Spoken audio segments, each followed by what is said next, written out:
So, how you doing? It's Jared. This is an EOS Serpent Elite Outfitting Solutions. It's designed by KC Knives, right? It's their first introduction into the Balisong little world here. So I got this one from PVK Vegas a little while ago. They did a run of like 65 knives. I think I paid $245 for this thing. It's an excellent deal for, just the construction that you've got, CTSX HP. I'll get down further into the construction when I go down into the table. I had to think about this knife. I really did. It took me a while to figure this thing out because it's got a really interesting build construction, right? If I can actually flip this damn thing.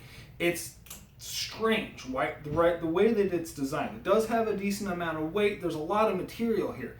But it looks like it's going to maybe be a little bit blade heavy, and it's really not. It is more centrally balanced. You can see the actual balance point right there. Right? If I can get this thing to actually balance on my damn finger. Yeah, you can see where the balance point is, so it's just a little bit back from the actual tang pins themselves. So it does have it is more neutrally balanced, right? But it doesn't feel like that. This thing feels like a really light knife. There's a decent amount of weight. There's just a lot of material here in the whole knife itself, right? So it's got the weight, but it doesn't feel like that. There's not a whole lot of weight out at the end of these handles, because if you're familiar, which is just like the difference, this is a Benchmade 87 right here. It's got more of an arc. It's got more of a swing, because when I flip this thing around, I can actually feel the weight of the end of that handle. You know what I mean? I can feel it all moving all the way around. I can feel that arc and that swing. It's the same thing. I go to like this Replicant right here, BRS Replicant. It's got that swing. It's got that movement. You know, I can actually feel the rotation of the end of the handle swinging around, right? That isn't the case with this EOS, because there's no weight out at the end of these handles. There isn't a whole lot of weight at the end of the handles. There's not a whole lot of weight out at the end of the blade, and so when I move it around, it doesn't feel like, it feels like a much lighter knife.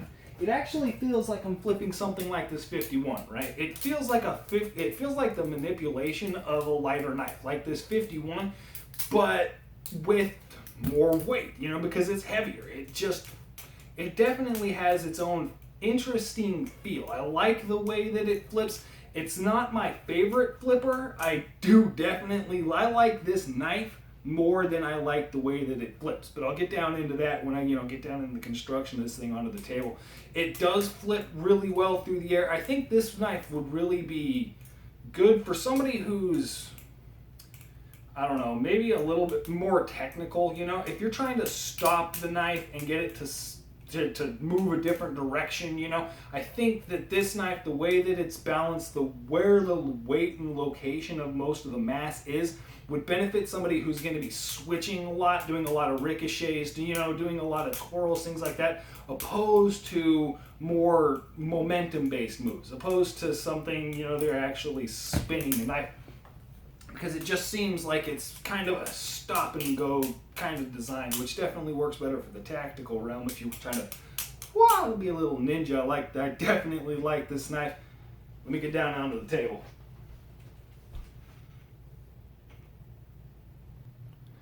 Yeah, what am I talking about, right? Look at this thing. This is just beautiful, right? But it's a strange design.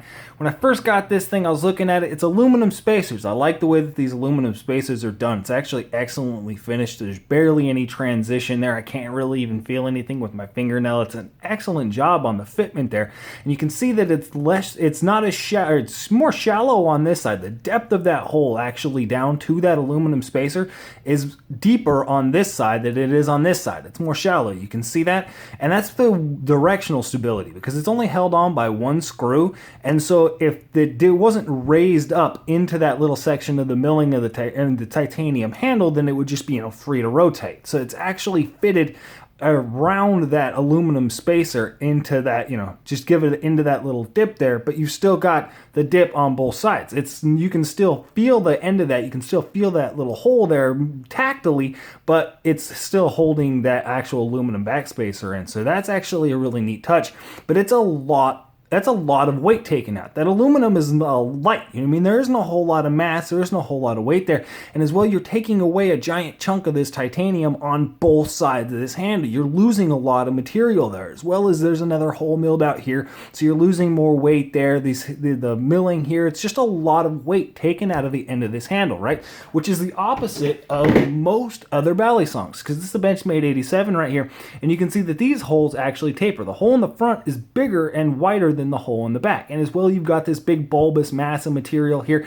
All of the weight is out towards the end of this handle. It's the same thing with this whatever this thing is. It's a BRS replicant. As you can see, it swells up, right? You've got the back spacer in the back adding extra weight, and it's actually getting thicker and more broad. There's less holes milled out of the G10 and the titanium itself, and so you've got all of that weight bringing out to the end of this handle. It's the same thing with the blade on both of these knives, the 87 and the replicant. They both swelled out towards the end of the blade. That's not the case with this Pelican here, right? But it is the case with the end of the handle. You've still got a wider handle here at the end. There's more mass, it's more weight at the end of the handle, right? That isn't the case with either the blade on this knife, because it narrows down. You've got that drop point, which I absolutely love for a working blade shape. It's beautiful, right? But it doesn't have a whole lot of weight. It doesn't have a whole lot of weight coming out to the end of this blade. And it's the same thing with the end of these handles. And so the weight is all in the middle, right? All of the mass and all of the weight of this thing, especially with the tang here. Look at the size of this tang in comparison to something like what is this? Palm Spectre, right? The tang area of this, right? The tang area of this knife is much thicker, it's big, it's broad, and so there's a lot of mass and steel here. There's a lot of more weight of the titanium, and so it's still centrally balanced, right? You still got a decently centrally balanced knife. It may be a little bit blade heavy for some people's preference. It's not something like it's not nearly as far down as something like a bare bones in there, but it's just a little bit back from the actual tang pins. And so you still got a centrally balanced knife, but there's no weight out at the end of the handles. It's still a really light weight movement. You don't feel the swing. It's still a really light feeling knife in hand when it's actually moving through the air, but you do have that weight because what is the weight on this thing? Hold on. Yeah, 5.3 ounces. It's 5.3 ounces overall, so you've got a decent amount of weight. You can definitely generate that momentum, but it's closer in. It's all closer up towards the actual tang area or the pivot of this knife. And so I think a lot of people may truly prefer that. It's definitely a cool thing, and you can feel it. It makes it feel differently than most of the other knives when I flip it through the air. The milling on this handle is excellent, right? It actually works as well for just usage. Actually cutting anything with this knife, there's a lot of stability, there's a lot of traction. The way that these, if I can actually get this thing to zoom in here, the way that this little jimping or what are the grooves that are actually cut into this knife gives a little bit of stoppage protection as far as actually sliding up onto this knife. And in motion, actually spinning this thing in my hand, I've got a lot of traction. I've got a lot of purchase, in the actual spinning of this handle. They're perfectly square the whole way down, which is interesting again because it doesn't swell up, and so you're just taking all of the weight off the back end of this knife. It doesn't swell up. It's an interesting design, and you've got that little groove there, so there's a lot of directional stability. I can tell which way I'm moving around as well. If I get this thing on camera, I can tell what I'm doing in there. I definitely like that. I haven't had any problem with like slippage, my hands being sweaty, anything like that. The blade here has got these really big radiuses cut out of both the tang and the front of the blade, which is nice because I can actually choke up on this thing.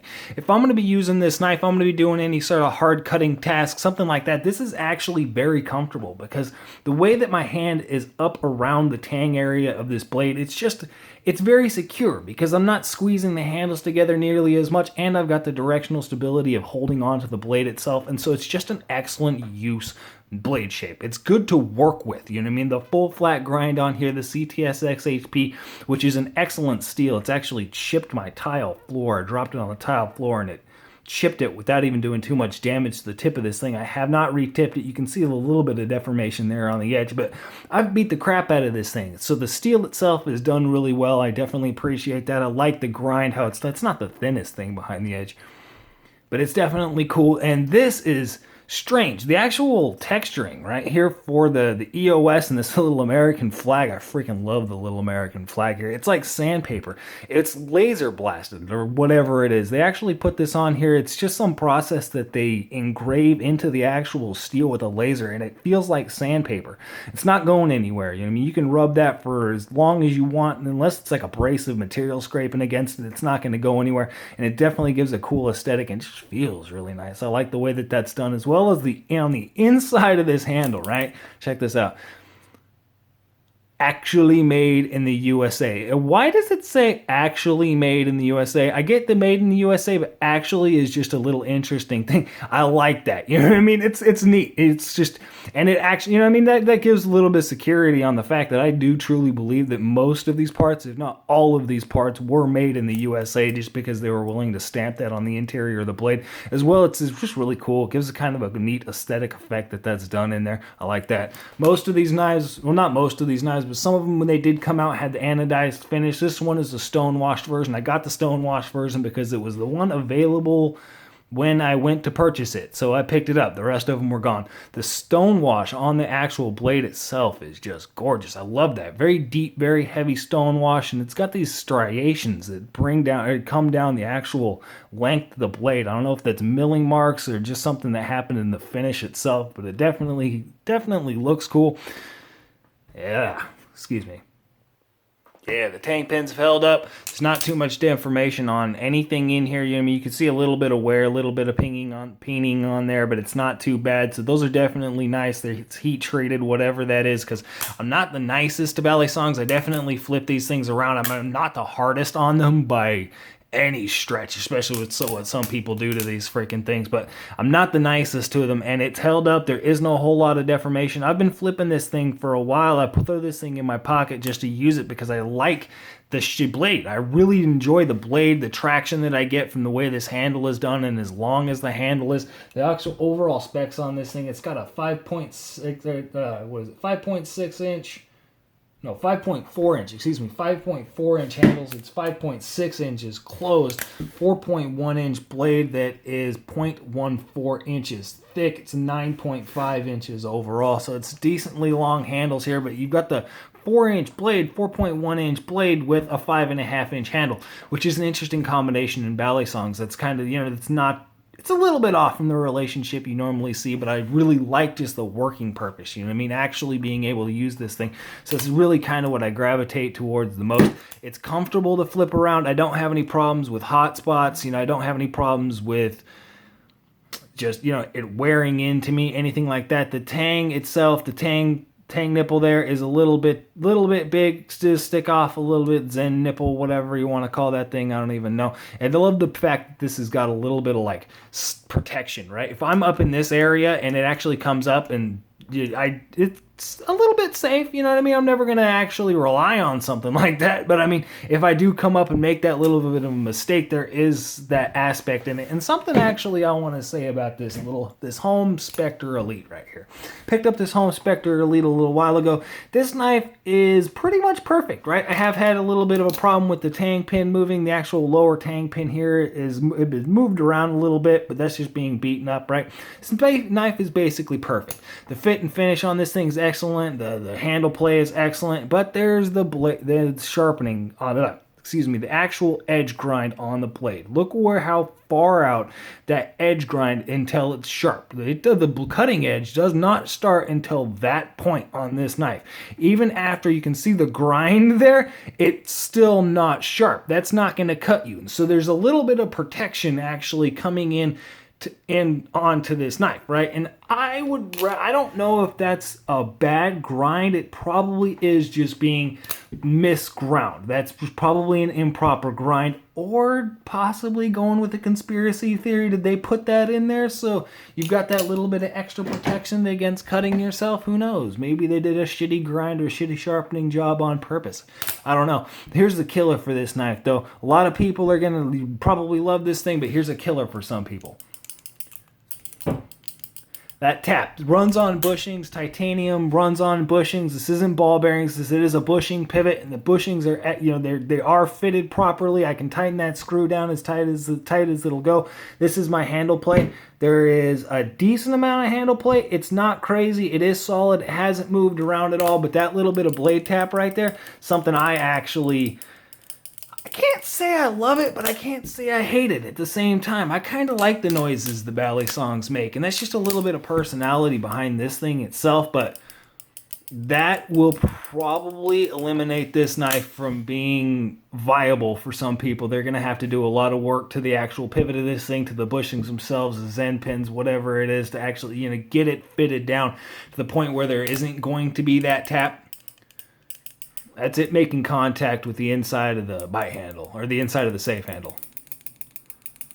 So it's not a problem for me. That definitely may be a major detraction for somebody. It's the biggest negative I can come up with on this knife. I definitely like it. Again, I paid $245 for this thing on PVK Vegas.